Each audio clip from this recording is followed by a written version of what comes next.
अस्सलाम वालेकुम एवरीवन, क्या हाल चाल है आप सबका। आई होप आप और आपके बर्ड्स बिल्कुल ठीक ठाक होंगे। उस्मान आपके तो में हाजिर है with another video another topic. बड़ा इंपॉर्टेंट टॉपिक है, आजकल की सिचुएशन के मुताबिक है कि हमने अपने लव बर्ड्स की हॉबी में किस तरह इन्वेस्ट करना है। What is the right way of investment in love birds hobby. ये इन्वेस्टमेंट का जो तरीका मैं आपको बताने लगा हूँ, या जो टिप्स मैं आपको बताऊंगा, ये आप किसी और बिजनेस पे भी इंप्लीमेंट कर सकते हैं, लाइफ स्टॉक के। यानी कि अगर आपने फिंचेस, डव या कोई बड़े पैरट्स रखे हुए हैं तो आप उनके ऊपर भी ये इंप्लीमेंट कर सकते हैं। तो बड़ी इंपॉर्टेंट वीडियो है, वीडियो को पूरा वॉच कीजिएगा। Welcome to my channel pet wise. मेरा चैनल अल्हम्दुलिल्लाह जो है वो यूट्यूब पे सबसे ज़्यादा इंफॉर्मेटिव चैनल है लव बर्ड से रिलेटेड। आप मेरी प्रीवियस वीडियोस जाके देख सकते हैं, और अगर आपने चैनल को सब्सक्राइब नहीं किया तो प्लीज़ सब्सक्राइब कर लें, ये आपकी तरफ से सपोर्ट करने का एक तरीका होता है। तो चलें आए टॉपिक को डिस्कस करते हैं।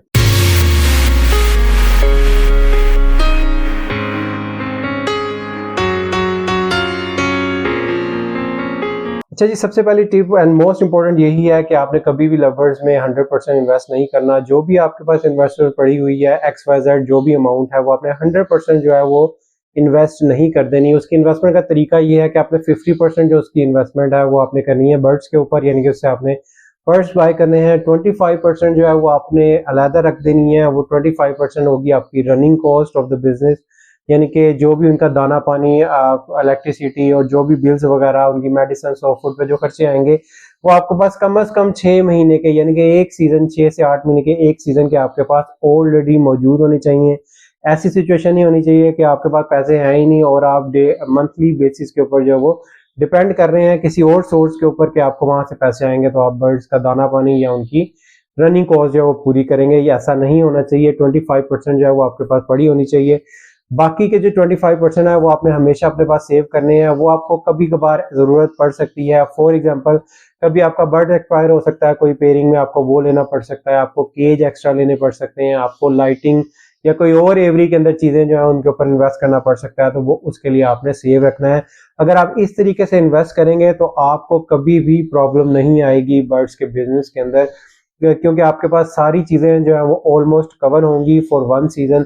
और आपके सीजन के बाद जब आपके बर्ड्स सेल होते हैं या आपका सीजन अच्छा लगता है, उसके बाद जो आपके पास इनकम आ जाएगी। उसका क्या तरीकेकार है वो भी मैं अभी आगे आपको बताऊंगा। तो ये थी मेरी पहली टिप। नंबर 2 पे जी, वेरी इंपॉर्टेंट, इस बिजनेस को आपने हमेशा पार्ट टाइम स्टार्ट करना है और पार्ट टाइम ही रखना है उस वक्त तक जब तक कि आपकी फुल टाइम अर्निंग के बराबर ना आ जाए। यानी कि अगर आप जॉब कर रहे हैं तो जॉब से जो आपको अर्निंग हो रही है वो अर्निंग और आपकी पार्ट टाइम बिजनेस यानी कि बर्ड्स के बिजनेस की अर्निंग जब इक्वल हो जाए, तब जाके आप अपने बर्ड्स के बिजनेस को जो है वो फुल टाइम कर सकते हैं। अगर ऐसा नहीं होता तो आपने इसको हमेशा पार्ट टाइम ही रखना है, आपने कभी भी इसको फुल टाइम नहीं करना। मैं खुद 4 साल हो चुके हैं, इसको मैं फुल टाइम नहीं कर रहा, मैं पार्ट टाइम कर रहा हूँ। पिछले साल मैंने ऐसा सोचा था कि मैं इसको फुल टाइम लेके चलूँ, लेकिन कुछ वजूहात की बिना पर जो है वो मैं इसको फुल टाइम नहीं मैंने किया। एंड अभी जो है वो मेरा जो वो डिसीजन था, it prove to be right, वो डिसीजन जो है वो मेरा राइट साबित हुआ और मैंने इसको अभी भी पार्ट टाइम लेके चल रहा हूँ। उसकी रीजन ये है कि आपकी जो डेली बेसिस पे या आपके मंथली बेसिस पे जो आपका सर्कल चल रहा है लाइफ का, वो नहीं रुकना चाहिए।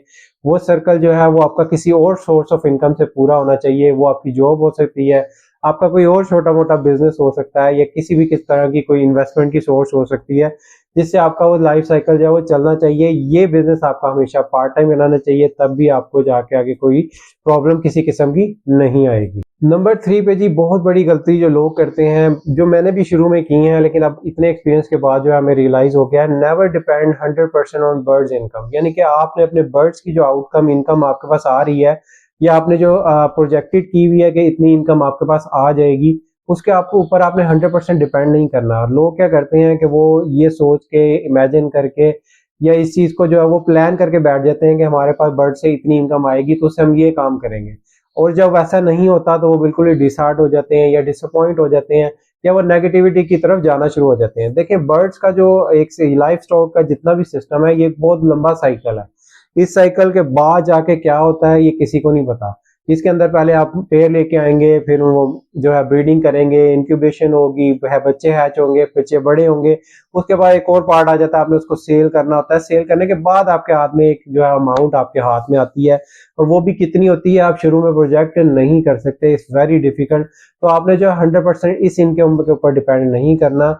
ये समझ लें कि हवाई रोजी है एक तरह की, पता कोई नहीं है कि कब आपका बर्ड सेल होता है, कब जो है वो इंक्यूबेशन पूरी होती है, टेक्निकल हो सकता है, बीच में बच्चे मर सकते हैं, ठीक है, हो सकता है आपके बर्ड सेल ही ना हो या कोई भी इशू उसके अंदर आ सकता है। तो आपने इसके ऊपर 100% डिपेंडेंट नहीं करना, आपने इसको as a side income, as a part time income ही लेके चलना है। जैसे आ गई आपकी इनकम तो आ गई, अदरवाइज कोई इशू नहीं है। ये बर्ड्स की जो है वो पहले हॉबी है, इसको आप सीखें, इसको समझें, बर्ड से प्यार करें। जब आपको इंटरेस्ट होगा इसके अंदर, आप सारी चीजें खुद ब खुद ही सीख जाएंगे, उसके बाद जाके आप पैसे भी अल्टीमेटली कमाना शुरू हो ही जाएंगे। नंबर 4 पे जी मैं आप सब लोगों को रिकमेंड करूंगा, जो मेरे फॉलोअर्स सब्सक्राइबर्स हैं, जो लोग ये वीडियो देख रहे हैं और सुन रहे हैं, कि जो भी आपकी इनकम इस बर्ड्स बिजनेस से आती है, फॉर एग्जांपल आप जो है वो 10,000 अर्न करते हैं बर्ड्स के बिजनेस से, आपने बर्ड सेल किया, आपने 10,000 अर्न किया, तो 5,000 जो है वो आप अपनी ज़ात के ऊपर खर्च कर सकते हैं। उससे आप अपना लाइफस्टाइल में कोई चेंज ला सकते हैं, कोई चीज़ बाय कर सकते हैं, वट एवर जो भी आपने करना है वो आप करें।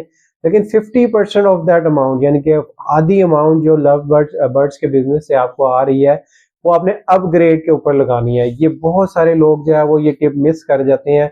वो एक ही म्यूटेशन के अंदर या एक ही जो है वो कैटेगरी के अंदर लव बर्ड्स लगाए रखते हैं। मैं पर्सनली ऐसे लोगों को जानता हूँ जिन्होंने ऐसा किया है और इस साल उनको बहुत नुकसान हुआ है, क्योंकि उन्होंने अपग्रेड नहीं किया था। तो जो भी अर्निंग आपको आ रही है 50% आप उसे यूज करें, 50% उससे अपग्रेड करें। जो भी अर्निंग हो, जो भी बजट आपका बने, जो भी बर्ड उसके अंदर आ रहा हो, कोई भी बर्ड वो हो सकता है, आप उससे अपनी एवरी को अपग्रेड करें। ये बहुत इंपॉर्टेंट टिप है।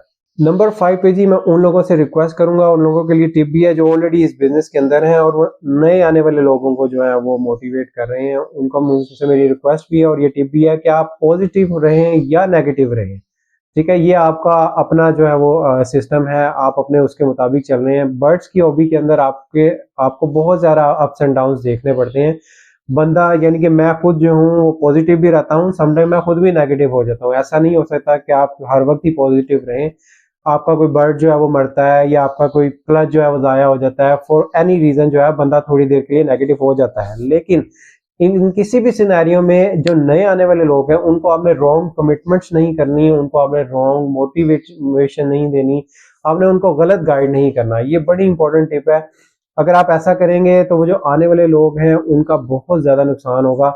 होता ये है कि हम जो है वो पहले पॉजिटिव होते हैं, हम लोगों को बहुत ज़्यादा जो है वो सुहाने ख्वाब दिखा देते हैं, उनको ये बता देते हैं कि आप इतने पैसे लगाएं तो इतने अर्न करेंगे।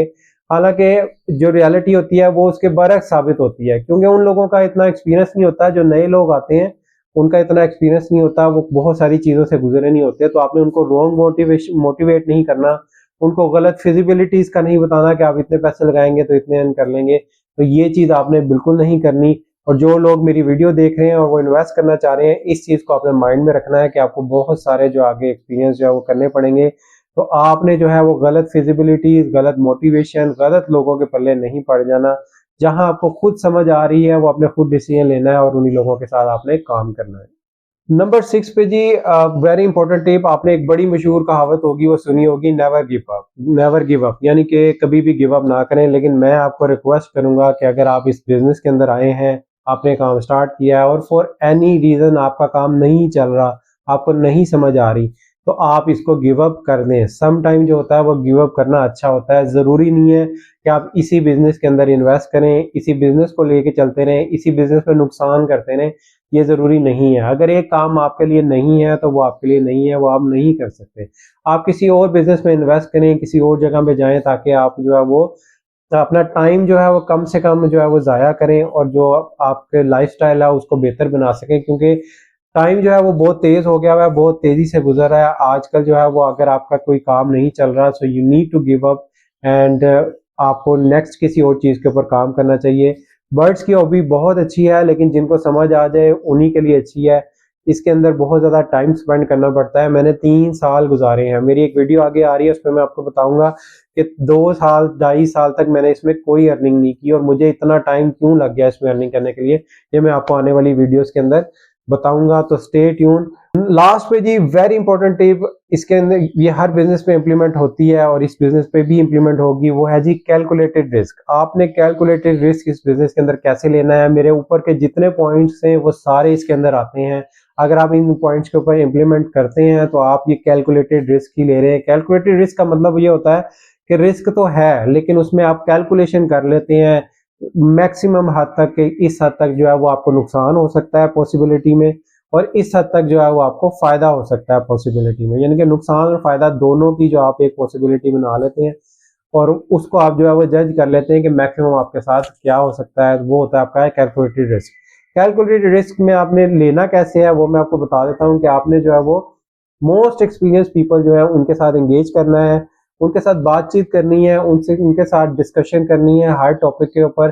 कौन सा बर्ड लगाएं, कब लगाएं, कैसे लगाएं, हमारे पास कितनी जगह है, हमारी एवरी कैसी है, हमारी लाइटिंग कैसी है, हम टेम्परेचर ह्यूमिडिटी वगैरह कंट्रोल कर सकते हैं या नहीं कर सकते हैं, ठीक है। आने वाले दौर के अंदर कौन से बर्ड्स, कौन सी फिजिबिलिटी अच्छी रहेगी, ये सारी चीज़ें आपने डिस्कस करनी है। एक पेज के ऊपर पॉइंट्स लिख लें, उसको कैलकुलेट कर लें, उसके बाद जो है वो आप ये रिस्क ले सकते हैं। बिजनेस जो होता है वो ऑलवेज रिस्क ही होता है, लेकिन हमारे यहाँ पे कुछ लोग ऐसा समझ बैठते हैं कि ये कोई पैसे बनाने वाली मशीन है जिससे आपको पैसे आना शुरू हो जाएंगे। ऐसा कोई चक्कर नहीं है, इसमें आपको बहुत ज़्यादा अप्स एंड डाउन देखने पड़ते हैं। काफ़ी एक्सपीरियंस के बाद बहुत सारे लोगों ने पैसे कमाए भी हैं इसके अंदर, ठीक है, उन्होंने बहुत सारी चीज़ें लर्न भी की हैं।